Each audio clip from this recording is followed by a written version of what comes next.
Hello, welcome to my very first YouTube video. I'm mainly doing this because some of my friends have always said I should do YouTube videos, and I think I'm going to really suck at it.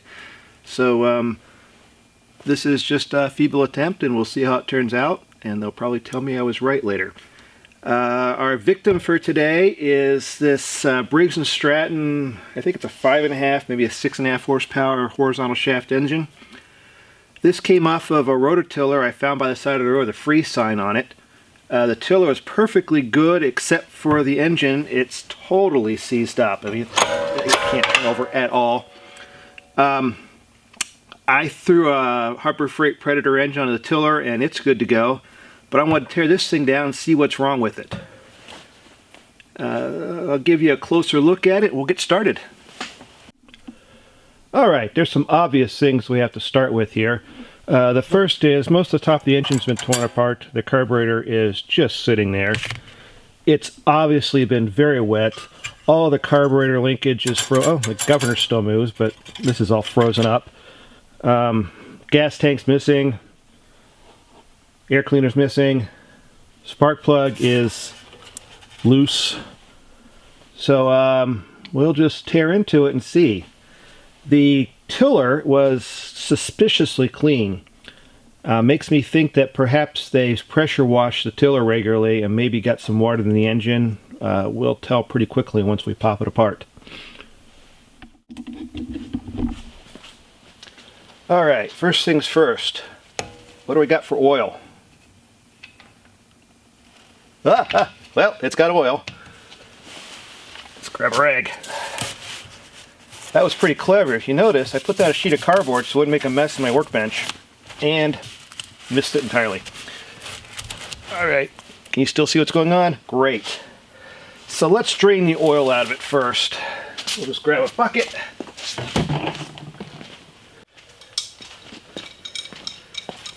Yes, I know, crescent wrench. I would never do this on something I cared about, but this thing's going in the scrap heap anyway. And I need some leverage. There we go.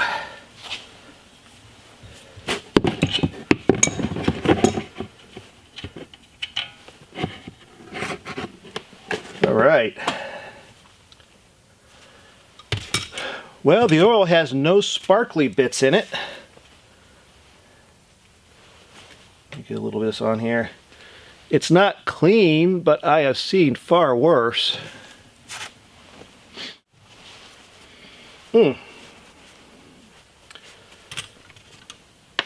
I'm sure this makes for an exciting YouTube video, watching oil drain. We'll go ahead and cut to the next step. Alright, maybe that's a better angle. While the oil's draining, I'm going to pop this spark plug out and we'll see what it looks like.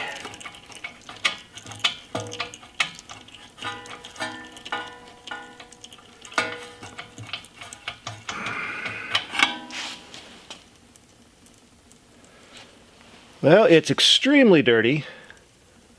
Not very new, but it's not ancient either.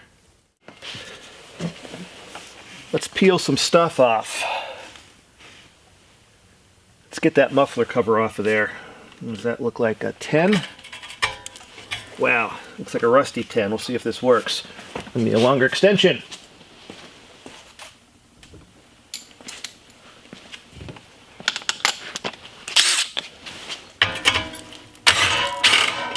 There we go.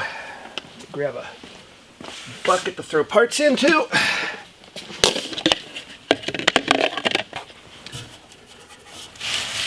Let's see, is there another? Oh, yes, there is a little nother. So there's 4 screws holding that on here. Little screws, let's see what we got there. As best I can tell, the tiller dates from 2001 or so. So I would have expected all the hardware to be metric, but these are definitely 1/4 inch. Okay.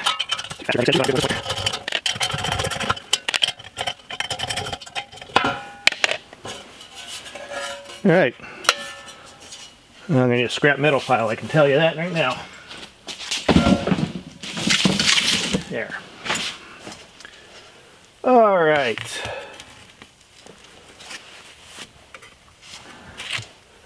What's that? Is that another? Yeah. All right, so let's peel some of this carburetor linkage and governor stuff off the top of the engine. There's a heat shield here. Then I should get the muffler out of the way, which let me take the valve cover off more easily. All right, let's see what we got here.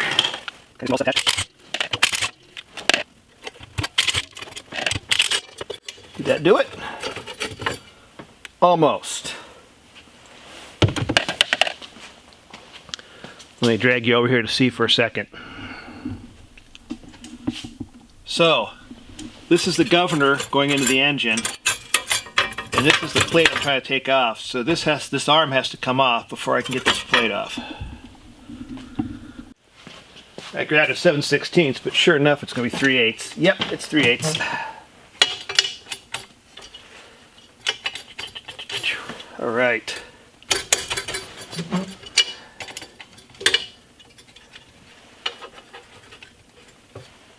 I'm not quite sure how to get at that. Let's try some creative modifications. Again, we don't care about this thing in the future. There we go, that worked. Take these springs loose. There we go. Basically, all I did is pry apart this part a little bit. Again, if I were using this again, I wouldn't have done that. We got some electrical stuff.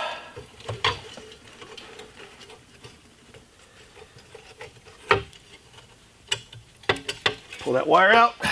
There we go. There's the throttle plate into the scrap metal bin. All right, heat shield is under the recoil starter mechanism. I'm going to set the carburetor aside. I'm not entirely convinced that's going in the scrap metal bin yet. How does this come off? Okay, it looks like we got a bolt here, bolt there.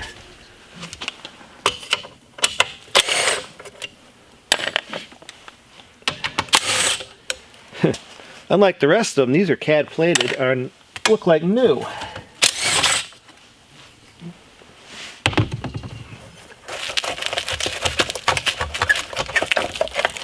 Come on, let go. You can do it. There we go.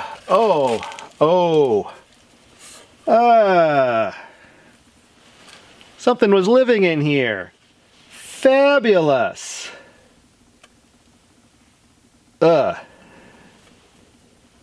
All right, time out for rodent nest removal. That's disgusting. Okay, check it out.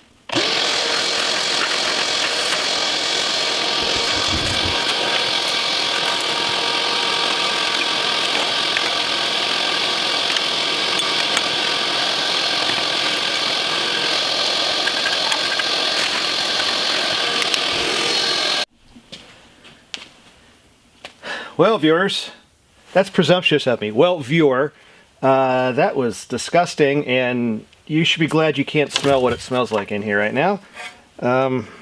Yeah.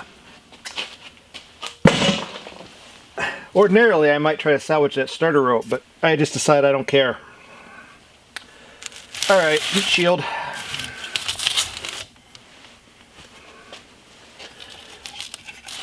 Looks like the heat shield is another 1/4 inch right there. Use the screwdriver handle and make it just that much faster. But that's a 1/4 20 bolt. And bingo. Scrap metal. Jeez. I should have vacuumed out the spark plug hole before I took that spark plug out, but again, we don't care.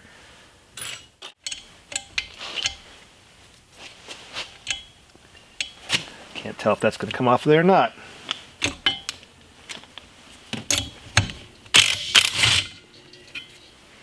Not convinced that was the right size socket. but any port in a storm. Yep. Drop the bolt. This is exhaust pipe. This is pretty sooty. This thing was burning rich for a while. I don't think I need a muffler for anything. Valve cover. Crankcase ventilation hose. Trash.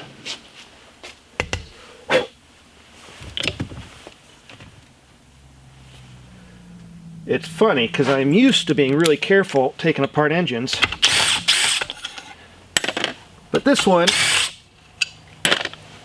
is just not worth it. There we go.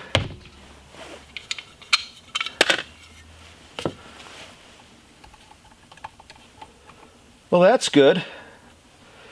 So this valve is closed, so I can't check the lash on it. This one is, I'm sorry, this valve is open, I can't check the lash on it.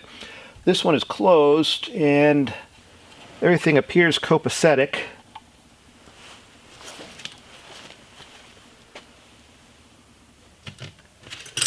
Let me see, is that fit? No! That's either 16 millimeters or standard. My money's on standard. But we have a crescent wrench.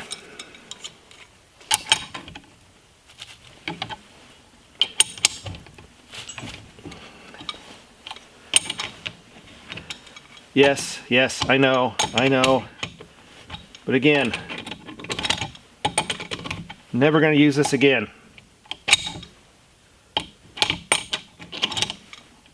So this valve is compressed, which means I have to be a little bit careful taking this one off.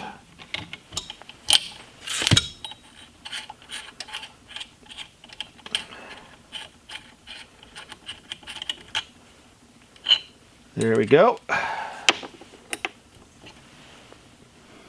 Push rod is straight. And it's shiny on the end, which is what it should be. Those are kind of cool. Okay. Let's do safety glasses. There you go, safety glasses. The next thing you see may be, let's put this over here.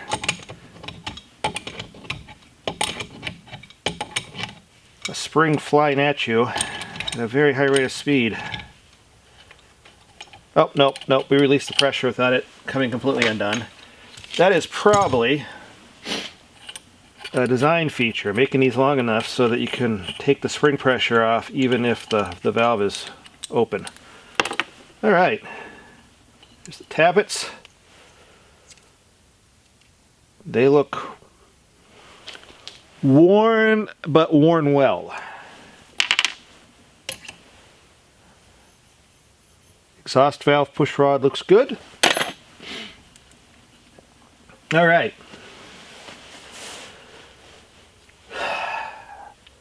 So we take the flywheel off, or we go straight to the head? I'm going straight to the head. I'm predicting I'm going to find a buttload of rust in there. Let's see, yes, they are. All right. So these two.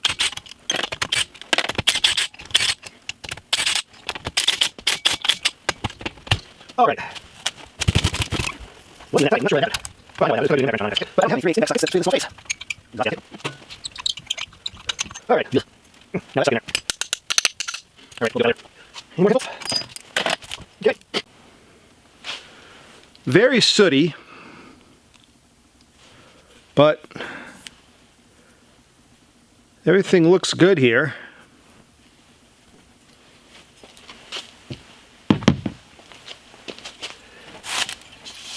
And I expected to find a ton of rust in this thing and did not.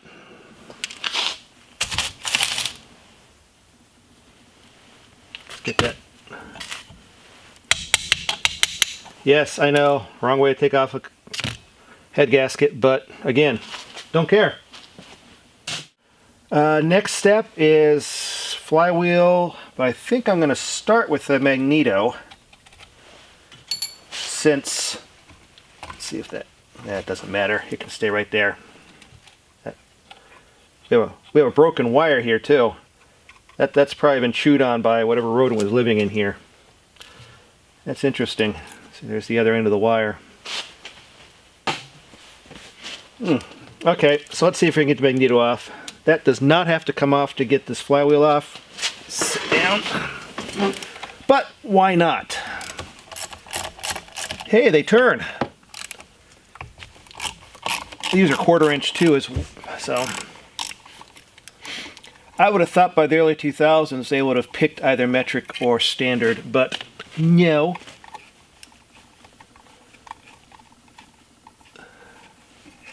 Oh no, I screwed up the needle gap. Well, that is something I would keep if it hadn't been a home for wayward rodents forever. And there's signs of their presence. Spark plug wire has been largely chewed, and the insulation over the magneto coils has been chewed as well. And I don't know why I'm touching that. That's a very stupid thing to do. Scrap!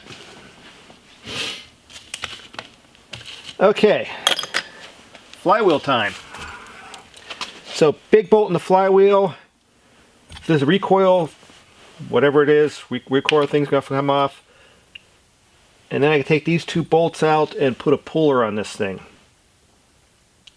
So, let me find a big enough bolt for that. Metric or standard? Find out.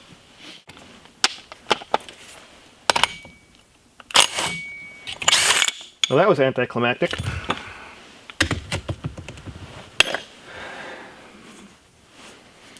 little bit of rust on that. I do not have a 3/8 impact socket. Huh, shoulder bolts. Oh! Did you see that? Huh! But pulling the last bolt from the cooling fan here. Yeesh, that's nasty. Let's get rid of that. There you go. Freed up the engine. It started turning. Turns nice, actually. Hammer. Rod feels good. This could probably be salvaged, but this flywheel is a mess. I need new gaskets. I need air cleaner. I don't know what's going on with the carburetor here. New fuel tank, head gasket. All right, we had some technical difficulties. The memory card filled up, so I'm not sure what we got from this last bit. Yeah, it'll be a lot of work, and you can buy a new engine at Harbor Freight for $150. So we're going to continue tearing this apart. The next step is take this flywheel off. You have to put a puller on here, push on the center, pull in these 2 threaded holes. I think I have a puller that will fit. We shall see shortly. We have the puller. So there's the guts of the puller. Threaded rod, cap on the end, which we're going to remove because we want the pointed tip. Now what we need are a couple of bolts that'll fit. No, that's way too big.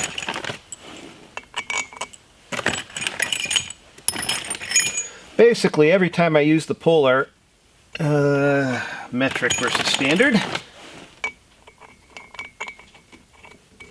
Aha! Those are probably too short, but we'll try them. Every time I use the puller and I need to find or buy new bolts for something, I just throw them in this bag. So I've got quite a collection at this point. This is exciting. Okay.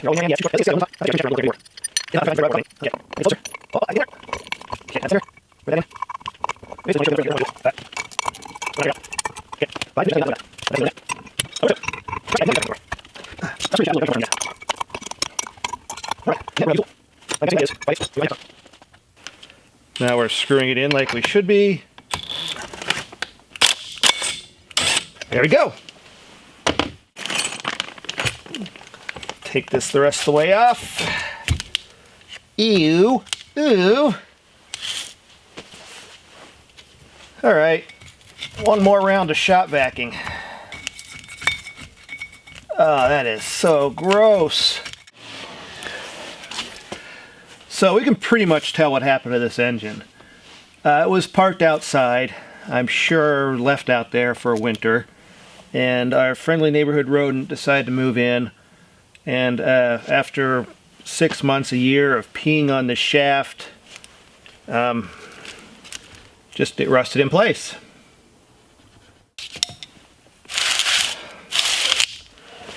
So let's pop the cover off the front of the engine and see what lies beneath. Are these 3/8 or 10s? They are 3/8. Jeez. It's hard to believe they're still using SAE on these things.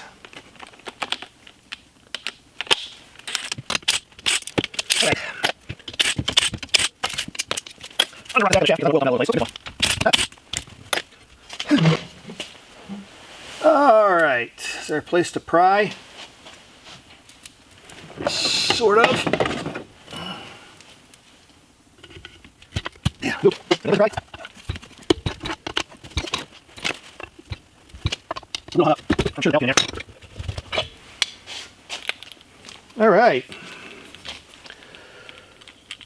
So there's our governor gear.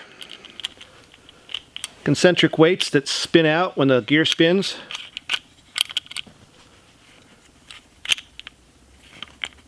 Plastic gear.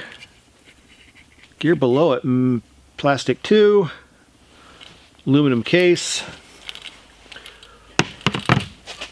There's our camshaft. I'm glad I had it tilted back because it's full of oil. And there's our crankshaft.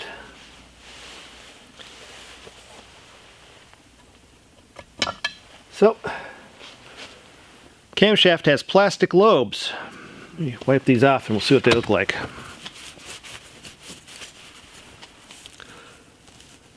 Actually, not bad at all.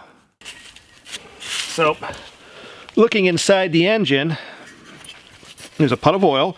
Here's a slinger that throws oil up to lubricate the engine as the crankshaft turns around. Can I turn it from the back side?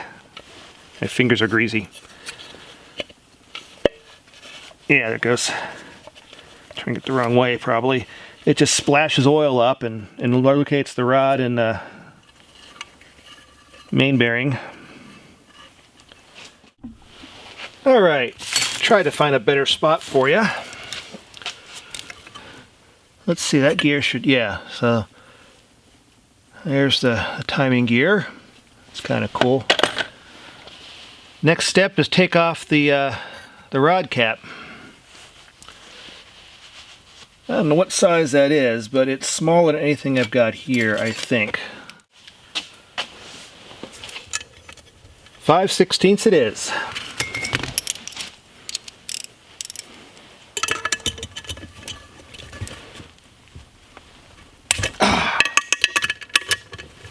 This is a small wrench for doing this. This line is so good.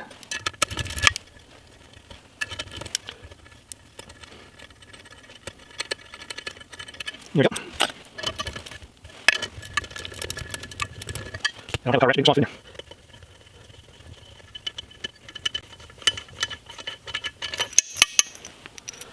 there. Alright. So we got in the rod bearing here. Well, it's not new. It's not really a bearing either, just a chunk of aluminum. It's not like it's normal bearing material. But it's... yeah, I can feel some roughness with my fingernail. It's not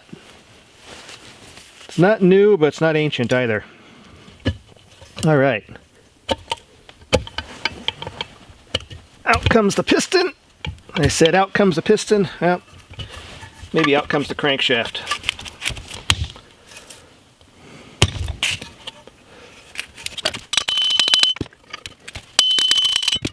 Out comes the crankshaft. Let's take a look at that.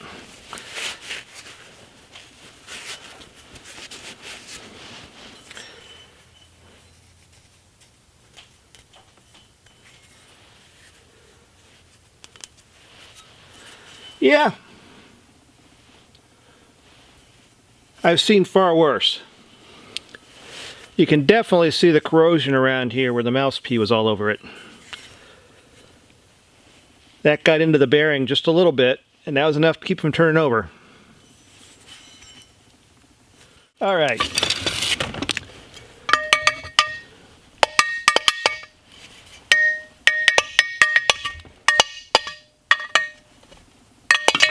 There we go.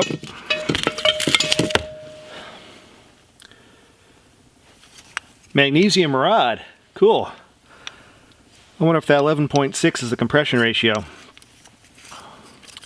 Rings are free.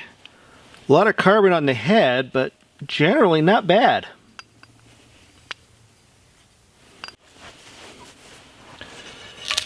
And we'll take another look at the bore.